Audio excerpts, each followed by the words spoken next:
그래서 이번에 당회가 큰 마음을 먹고 여기 공사 전체 예산 금액을 한 약 2천만 원 정도 우리가 생각을 합니다. 진행할 건데 여러분 혹여 참여하실 분들은 참여하시면 좋겠다라는 생각이 들고요.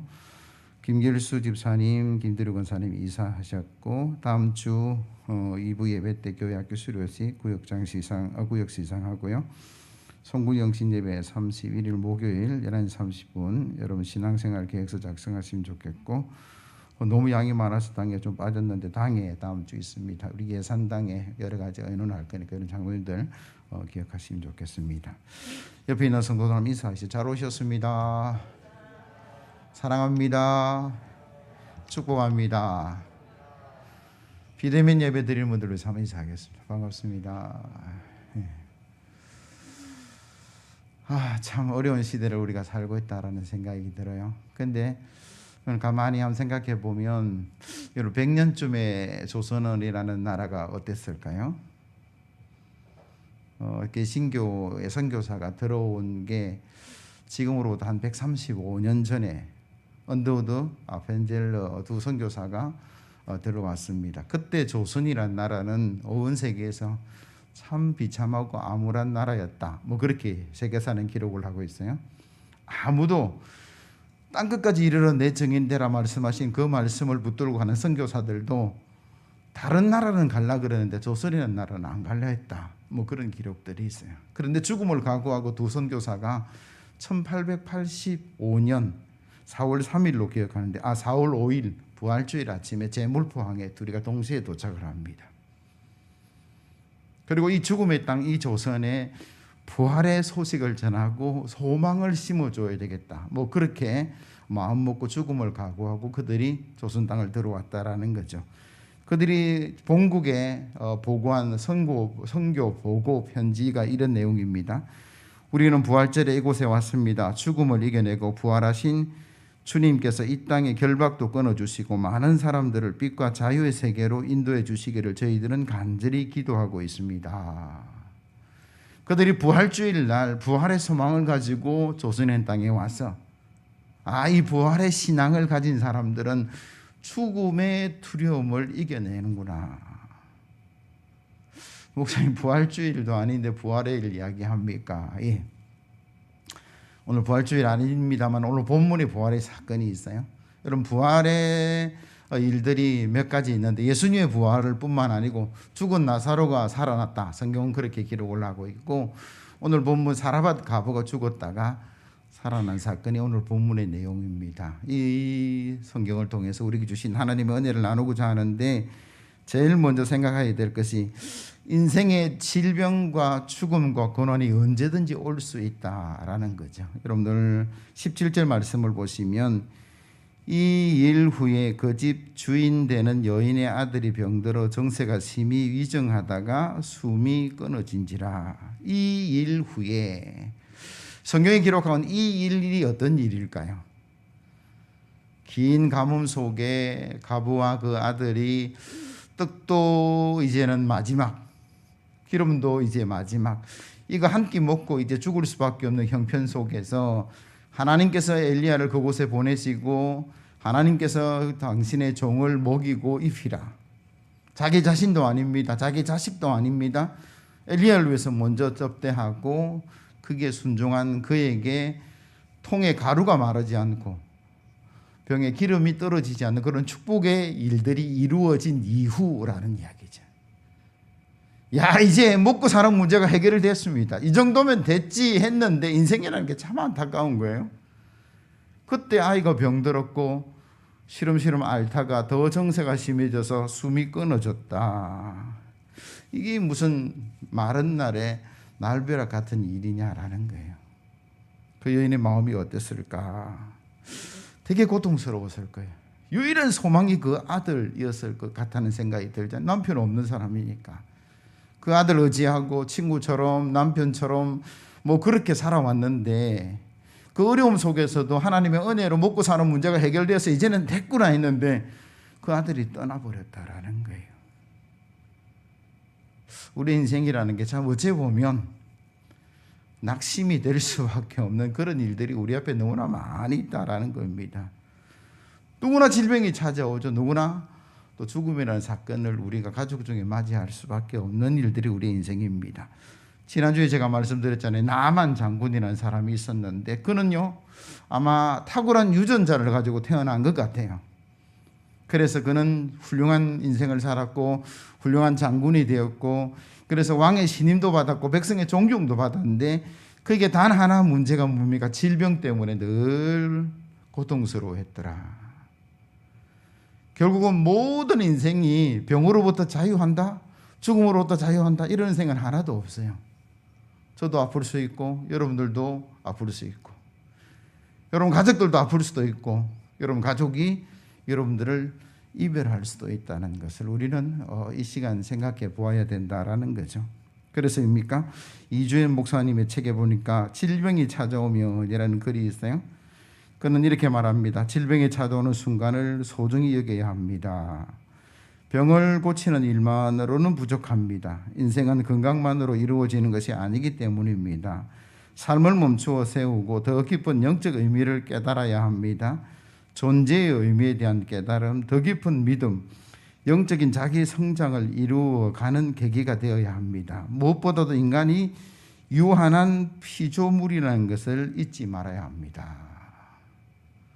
여러분, 우린요 완벽한 사람 아무도 없어요. 오늘 입교 문답하면서 우리 장로님들하고 오늘 중3 16살 2명 앉아서 문답하는데 조금 기다리면서 이런저런 이야기를 하면서 너가 참 좋을 때다. 네, 저도 50대 중반이고 우리 장로님들도 60대를 넘어가서 그 10대, 20대를 보는 게 참 부러워요. 건강도 있고 생기도 있고 자고 일어나면 막 뛰어다니는데 우리는 아니잖아요. 모든 것들의 삶 속에 다가오는 시간마다 오는 어려움도 있고 힘겨움도 있다는 사실을 우리가 받아들일 수 있어야 됩니다. 10대도 10대의 고민이 있겠지만 50이 지나고 60이 지나고 70이 지나고 은퇴한 그 이후의 삶들이 늘 받아들이지 못하는 분들이 있어서 힘들어하는 분들을 참 많이 봅니다. 근데 이걸 다 받아들이고 다 수용하고 태연해지는 사람이 과연 몇이나 있을까? 그렇지 못한다라는 거죠. 인생수업이라는 책에 보면 시카고 대학 정신과 교수인데요, 큐블러스라는 그 교수가 중병이 찾아올 때 인간의 심리적인 단계가 5단계가 있다, 그런 내용이 있어요. 소개하면 이렇습니다. 제일 먼저는 부정한다라는 거예요. 당신이 중병이 들었습니다. 그러면 아니야. 그래서 여기서 진단받고 또 다른 데 가서 진단받기도 하고 또 아는 의사 연락해서 막 얘기하다 보면 그게 맞다라는 거죠. 처음에는 부정의 단계가 있다가 두 번째는 분노의 단계가 온다는 거예요. 왜 나야 하는 거예요. 왜? 내가 열심히 살았을 뿐인데, 내가 착하게 살았을 뿐인데, 저 옆집 사람은 늘 나쁜 짓 살아도 건강하게 잘 사는 것 같은데 왜 나에게 그런 병이 오고 나에게 이런 고통이 오느냐, 이런 어떤 단계들이 온다라는 거죠. 솔직히 화를 내서 해결될 문제는 아니니까 그 시간이 지나면 타협을 한다라는 거예요. 내가 우리 아들 장가 보낼 때까지만, 손자 볼 때까지만, 이 문제 해결될 때까지만 그러면서 타협의 단계가 있고, 더 나아가서 우울해지다가 더 나아가서 그걸 다 받아들이는 단계가 있다, 이런 이야기들을 해요. 물론 모든 사람들이 다 이런 단계를 거치거나 이런 순서를 거치지는 않지만, 우리가 문제가 일어나고 질병이 찾아오고 고통이 올 때에 우리는 감정적인 변화가 일어나고 스트레스도 받기도 하고 화를 내기도 하고 분노하기도 하고 또 더 나아가서 우울해지기도 하는 그런 어떤 감정적인 변화들이 있다라는 이야기들입니다. 오늘 본문의 사르밧 과부도 마찬가지죠. 아들이 병에 걸려서 죽음을 당했다. 그의 반응을 여러분 한번 보시죠. 18절 말씀이에요. 여인이 엘리야에게 이르되 하나님의 사람이여 당신이 나와 더불어 무슨 상관이 있기로 내 죄를 생각나게 하고 또 내 아들을 죽게 하려고 내게 오셨나이까.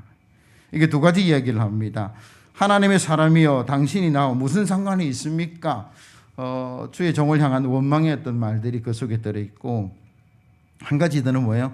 내 죄를 생각나게 하고 내 아들을 죽게 하려고 내게 오셨습니까? 라는 이야기예요. 하나는 남 탓이고 하나는 자기 탓이에요. 내 죄가 생각나게 해서 자책하는 거죠. 어머니로서 자책하는 거예요. 누구나 다 이런 반응을 할 수밖에 없겠다는 생각이 들고, 특별히 그 시대에, 고대의 모든 사람들이, 대부분의 사람들이 재난이 오고 어려움이 올 때는 죄의 징벌로 생각하는 경우들이 참 많았습니다. 우리도 그런 생각하죠. 뭔가 어려움이 있을 때에 내가 뭔가 잘못한 게 있는가, 그거는 당연한 거라는 생각이 들어요. 그런데 그것만은 아니다는 사실을 여러분들 오늘 생각을 하셔야 돼요. 누가 어려움을 당하면 우리는 쉽게 그 이야기하죠. 저 사람 뭔가 죄가 있을 거야, 잘못했을 거야. 그럴 수도 있고 아닐 수도 있다는 사실을 우리는 알고 가셔야 돼요. 내 문제든지 우리 가정의 문제든지 우리 주변의 이웃의 문제든지 늘 고난이 오고 어려움이 올 수 있는데, 그 고난과 어려움이라는 것이 다 죄 때문이다라고 말씀하시면 안 된다. 특별히 타인의 고난을 바라볼 때에 뭔가 잘못됐을 것이다라고 여러분 그렇게 단정 지으면 안 돼요. 욥이라는 사람을 보세요.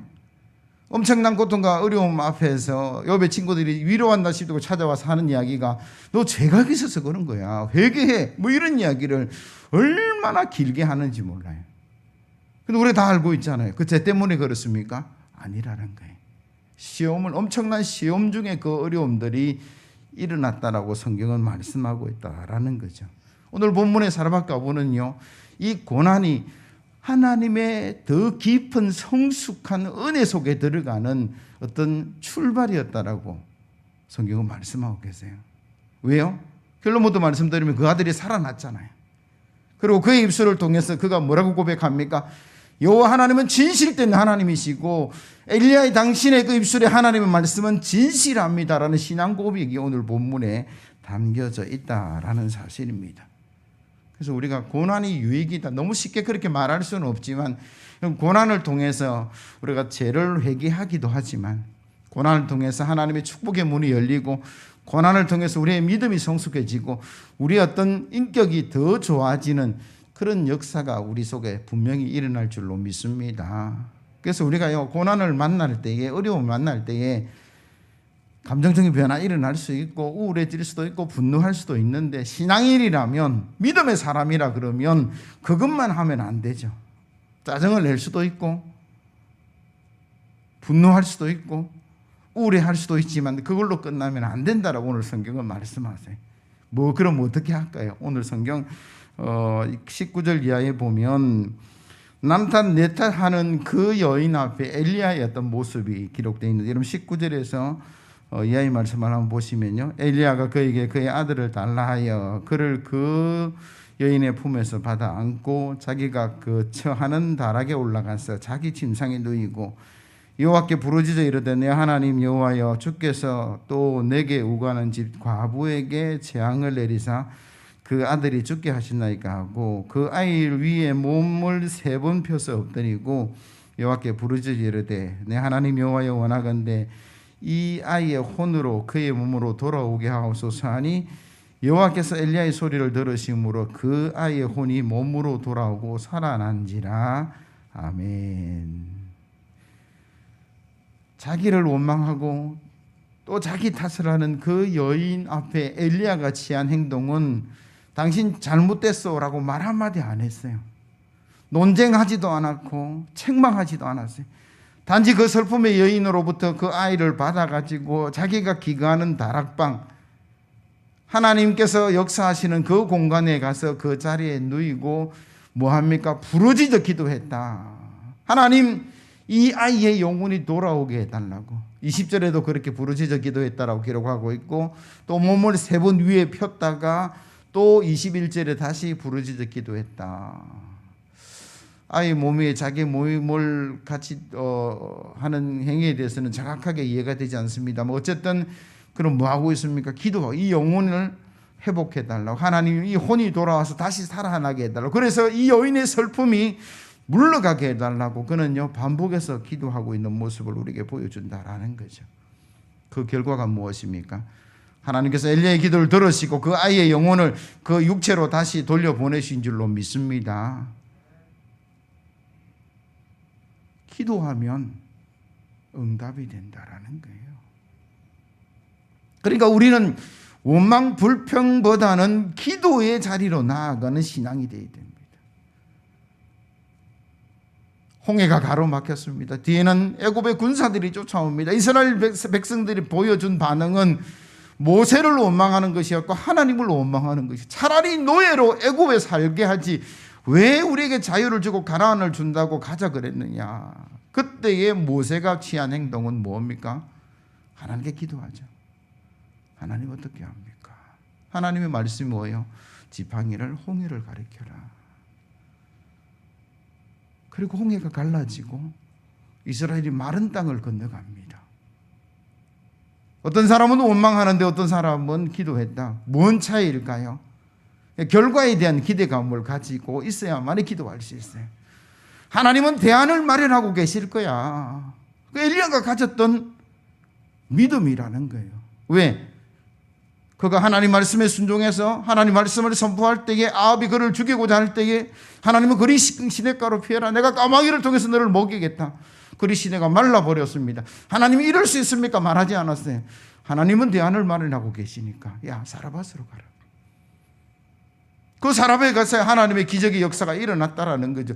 그런데 그 기적 앞에 또 불행이, 인간의 어떤 불행이 찾아왔을 때 엘리야는 아무 소리 하지 않습니다. 왜? 하나님은 또 다른 대안을 마련하고 계시고 있기 때문에. 그의 믿음이에요.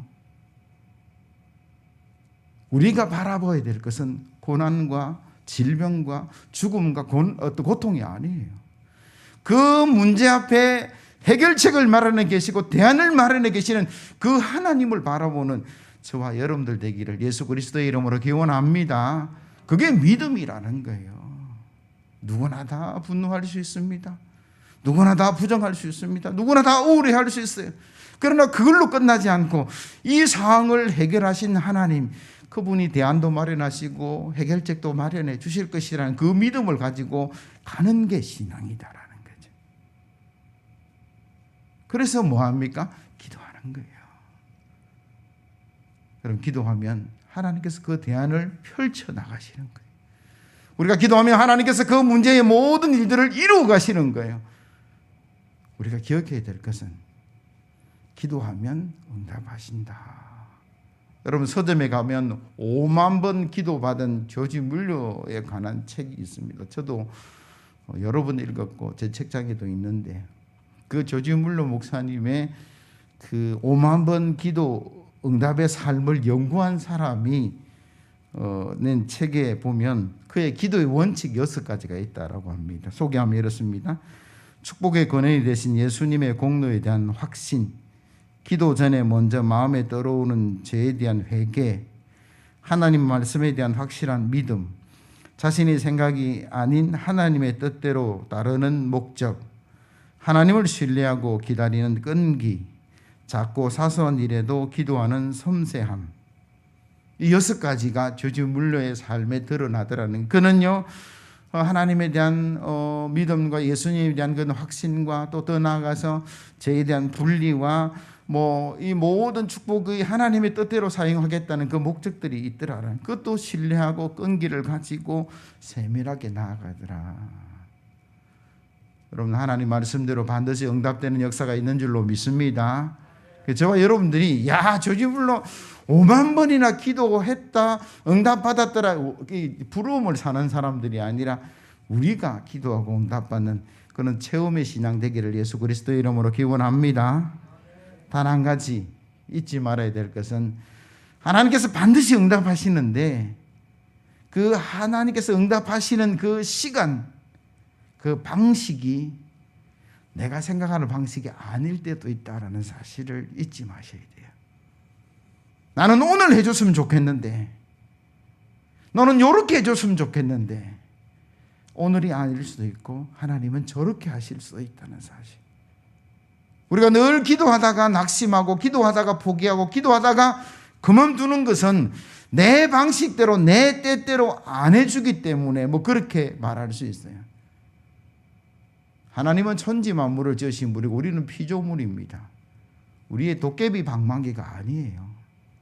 그분은 우리만 사랑하는 것이 아니라 이웃도 사랑하시고 세상도 사랑하시고, 그래서 전체 어떤 모든 일들을 다 종합적으로 하셔서 응답하시고 역사하시고 축복하신다. 그게 성경의 이야기다라는 거죠.